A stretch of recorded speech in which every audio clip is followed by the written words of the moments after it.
Yari itong si Kidlat, may naghamon. Itong nasa kaliwa ko si paring Arnel, yung nakasombrero. At sa kanan ko naman si Boy Kidlat. Susubukan niya raw kung talagang grabing takaw neto. Kaya ano pang hinihintay natin? Panoorin natin sila. Let's go.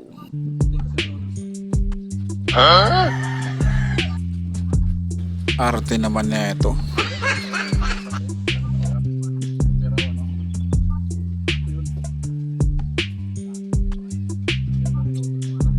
Ayan, nakantsawan si Boy Kidlat. Huwag na raw mag-inarte. Ipakita na raw yung gilas niya kung talagang matakaw ka. Sabi ni paring Arnel, maganda to. Eto, bumabanat na naman si paring Arnel. Ano, Kidlat?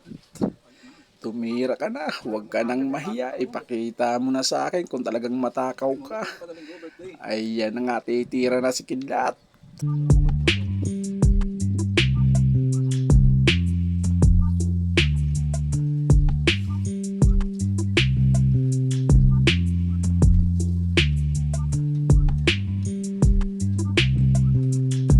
Etong si paring Arnel, palingon-lingon.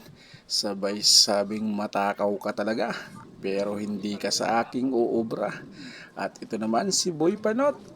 Parang batang walang buwang sa mundo. Nakaupo sa taas ng upuan. Palingon-lingon. Parang walang buwang. Ganyan talaga ang buhay, mga kakrispy. Press back ni Kidlat. Ito ang pinali. Tara, sabayan mo ako, Arnel. Kung kaya mo, gayahin mo ang subo ko.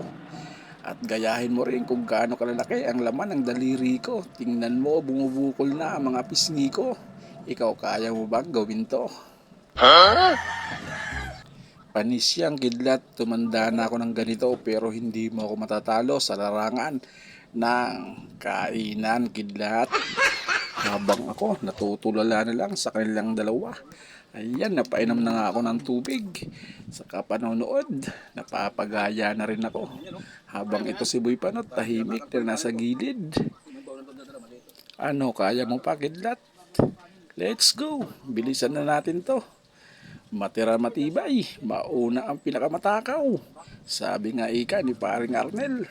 Pero hindi ka sa akin mananalo, nakailang inom ka rin ng tubig, samantalang ako, wala pa. So yan mga guys, panoorin lang natin sila.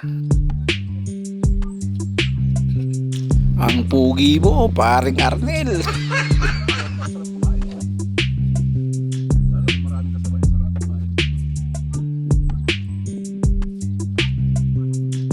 So yan mga crispy, like and share naman para sa ating munting channel at maraming salamat po sa inyo hanggang sa muli.